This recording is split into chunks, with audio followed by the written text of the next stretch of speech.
अस्सलाम वालेकुम। चलते फिरते मैं आपको खुशामदीद कहता हूँ। आज मैं मौजूद हूँ सुप्रीम कोर्ट कराची रजिस्ट्री के बाहर। एक बहुत बड़ा रोस्टर जारी हुआ है। हम देखते थे जो रोस्टर 3 महीने में जारी होता था, अब वो 20-25 दिन के वक्फे में जारी हो रहा है, क्योंकि चीफ जस्टिस ऑफ पाकिस्तान पर मुश्तमिल 3 रुकनी लार्जर बेंच कराची में तजावुज़ात के मुतालिक अहम केस की समाअत कर रहा है, जो कि 3 महीने में होती थी। अब वही समाअत जो है वो 20 से 25 रोज़ में हो रही है, क्योंकि चीफ जस्टिस ऑफ पाकिस्तान फरवरी में रिटायर्ड हो जाएंगे, जिसकी वजह से हम देख रहे हैं कि जितने केसेस जो कि पेंडिंग है उस पर अमल दरामद कराने के लिए चीफ जस्टिस ऑफ पाकिस्तान जो है वो हर 20-25 दिन बाद कराची में उनकी जो है वो एंट्री हो रही है, और वो अपना जितने भी जो उन्होंने अहकामात दिए हैं, जिसमें हम देख रहे हैं कि नस्ला टावर, अल बारी टावर, तिजोरी हाइट्स, इसके अलावा कराची शहर में जितने भी रेजिडेंशियल पर कमर्शियल इस्तेमाल हो रहा है उसके मुतालिक जो है वो बड़े केस की बड़ी समाअत हो रही है। शहर कराची में जितने भी पार्क हैं उन तमाम को वागुजार करवाने के लिए चीफ जस्टिस ऑफ पाकिस्तान पर मुश्तमिल 3 रुकनी लार्जर बेंच केस की समाअत कर रहा है। कौन कौन से केसेस की समाअत होगी, आज ये पूरा डिस्कस करेंगे। इस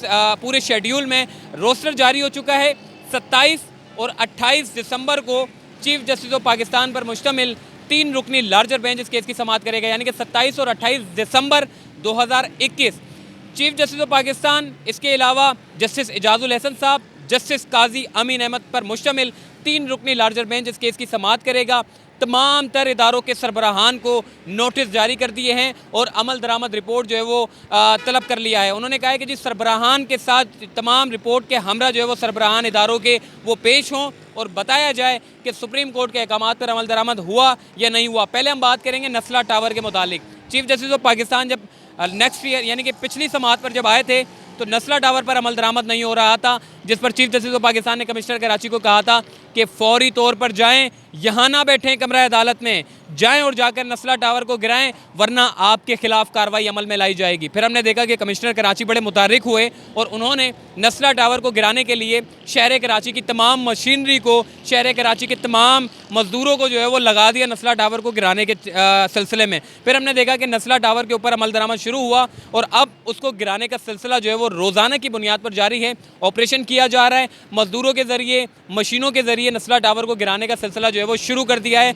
अब जैसे ही जो उसका स्टेटस होगा वो कमिश्नर कराची जो है चीफ जस्टिस ऑफ पाकिस्तान के रूबरू पेश करेंगे कि जी हमने नस्ला टावर को गिराने के लिए जद्दोजहद कर रहे हैं, गिरा रहे हैं, उसके ऊपर इम्प्लीमेंटेशन जो है वो किया जा रहा है। अब मैं बात करूँगा जी तिजोरी हाइट्स के ऊपर, जो कि कराची सर्कुलर रेलवे की ज़मीन है। तिजोरी हाइट्स का मामला जो है वो 9 से 10 माह तक जो है वो ज़ेर समाअत रहा। चीफ जस्टिस ऑफ पाकिस्तान ने कहा कि जी कराची सर्कुलर रेलवे की ज़मीन पर कोई भी शख्स हो, चाहे वो बड़ी हो चाहे वो छोटी ज़मीन हो, कोई भी सर्कुलर की जो ज़मीनें हैं उनको पाकिस्तान रेलवेज़ को भी जो है वो बड़ी सरजनिश की। उन्होंने कहा कि जी आपकी ज़मीनें हैं, इनका ख़ास ख्याल रखें, ये वो ज़मीनें हैं जिन पर शहरियों को बड़ा जदीद ट्रांसपोर्ट का निज़ाम देना है।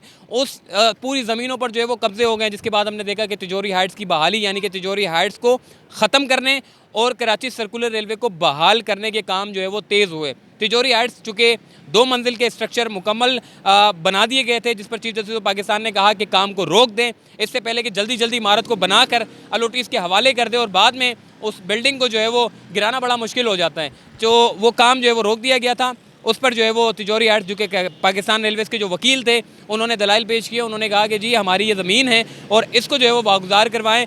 चीफ जस्टिस ऑफ पाकिस्तान पर मुश्तमिल 3 रुकनी लार्जर बेंच ने इस केस का फैसला सुनाया कि तिजोरी हाइट्स चूँकि गैर कानूनी इमारत कराची सर्कुलर रेलवे की ज़मीन पर जो है वो बना दी गई, अब उसको खाली करना है। कमिश्नर कराची को मुकर्रर कर दिया है। ऐसा ही दोनों में हुआ है। तिजोरी हाइट्स में अगर किसी ने बुकिंग कराई है तो उसके मुतालिक भी कमिश्नर कराची को निगरान मुकर्रर किया है कि बिल्डर अलॉटीज़ के पैसे जो है वो 3 महीनों की अंदर अंदर जो है वो अदायगी करे। ऐसे ही नस्ला टावर में हुआ है कि नस्ला टावर को गिराने के अहकामात दिए गए हैं।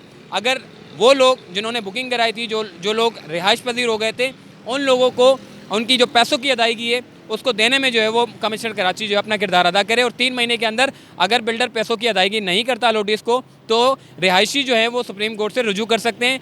और इसके अलावा अल बारी टावर की भी बात करूँ मैं। अल बारी टावर के मुतालिक भी एक केस सामने आया जिसमें कहा गया कि पार्क के ऊपर अल बारी की जो इमारत है वो तामीर कर दी है। अगर इमारत की बात करें तो इमारत का काम जो है वो चीफ जस्टिस ऑफ पाकिस्तान ने रोक दिया है, तामीरात का काम रोक दिया है और तीसरे फरीक को फ़रोख्त करने पर भी जो है वो पाबंदी आयद कर दी है। चीफ जस्टिस ऑफ पाकिस्तान ने कहा कि इस पूरी इमारत का हमें कानूनी जो हैसियत है वो बताई जाए। बिल्डर को भी नोटिस जारी कर दिए हैं, इसके अलावा दरख्वास्त गुजार को भी नोटिस जारी किए हैं। अब बताया ये जाएगा कि जी ये जो ज़मीन है ये पार्क के अंदर है या फिर पार्क से बाहर है। अब अल बारी टावर चूँकि 16 मंजिला ये इमारत है, अभी इसमें रिहाइश इख्तियार नहीं हुई है। ये इमारत तकरीबन मुकम्मल हो चुकी है, सिर्फ अंदर के फर्निश के काम बाकी थे। नीचे की दुकानें पूरी कमर्शलाइज है, जिस पर चीफ जस्टिस ऑफ पाकिस्तान ने कहा कि शहर कराची के किसी भी किस्म के कोई भी पार्क हो उसके ऊपर अगर इमारत बना दी जाती है तो वो काबिल कबूल नहीं है। चीफ जस्टिस ऑफ पाकिस्तान ने अल बारी टावर के मुतालिक भी जो है वो उसकी कानूनी हैसियत तलब कर ली है। उससे पूछा गया है कि जी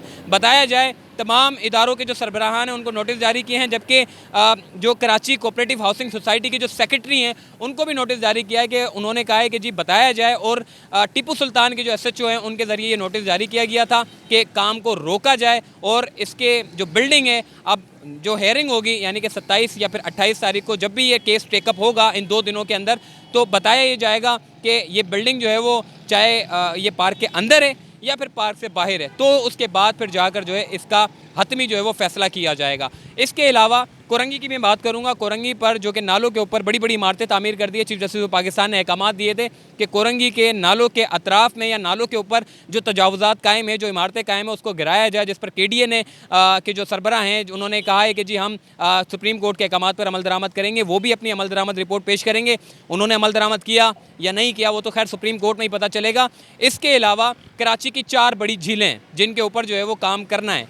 चीफ जस्टिस ऑफ पाकिस्तान ने कहा कि जी कराची में झील पार्क होती थी। इसके अलावा अंबर अली भाई जो कि उन्होंने भी ये कहा है कि जी 4 झील हुआ करती थी, शहरी उससे लुत्फ़अंदोज़ हुआ करते थे, मगर बाद में हमने देखा कि वो झीलें गायब हो गई। उसके बाद तामीरात का काम शुरू कर दिया, हाउसिंग सोसाइटी बना दी गई, इमारतें तामीर कर दी गई, जिस पर chief justice of Pakistan justice Ijazul Ahsan साहब ने भी कहा कि इतनी खूबसूरत और इतनी अच्छी कुदरती झील कराची के पास मौजूद थी, मगर बदकिस्मती से शहर कराची ने उस झीलों को तबाह कर दिया और उसके ऊपर हाउसिंग सोसाइटी बना दी।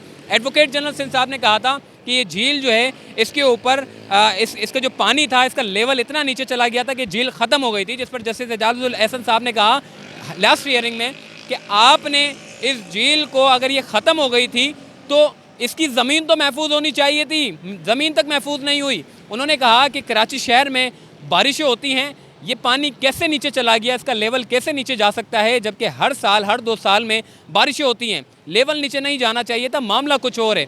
जिस पर जस्टिस एजाजुल एहसन साहब ने पिछली समाअत में कहा था कि शहर कराची के जितने पार्क्स हैं उन पर एक अथॉरिटी होनी चाहिए, वरना तो कोई भी आकर शहर कराची के पार्क्स पर जो है वो कब्जा कर लेगा। इसके अलावा DHA की बात हुई, DHA में जो कमर्शलाइजेशन हो रहा है जिस पर सेक्रेटरी दिफा पेश हुए, उन्होंने कहा कि अदालती अहकाम पर जो है वो अमल दरामद किया जाएगा। और इसके अलावा आपकी जो कराची सर्कुलर रेलवे है उसके मुतालिक जो ज़मीनों पर जो कब्जे हैं उसके मुतालिक पाकिस्तान रेलवेज़ अपनी रिपोर्ट पेश करेगा। मतलब ओवरऑल शहर कराची में जितना भी जो रेजिडेंशियल टू कमर्शियल इस्तेमाल हो रहा है वो सारा का सारा केस के जो है वो अमल दरामद रिपोर्ट पेश किया जाएगा और बताया जाएगा कि अदालती अहकाम पर अमल दरामद हो भी रहे हैं या नहीं हो रहे। ये सारी चीज़ें जो है वो 27 और 28 दिसंबर को होगा, जबकि 20 तारीख को chief justice of Pakistan Karachi में होंगे, सिर्फ चैम्बर का काम करेंगे। इसके अलावा चैम्बर वर्क होगा, हालांकि वो समाप्त नहीं करेंगे, लेकिन 20 से लेकर 24 तारीख तक जो है वो 2 बेंच कराची रजिस्ट्री में होंगे, जिसमें एक बेंच होगा जस्टिस काजी फाइज ईसा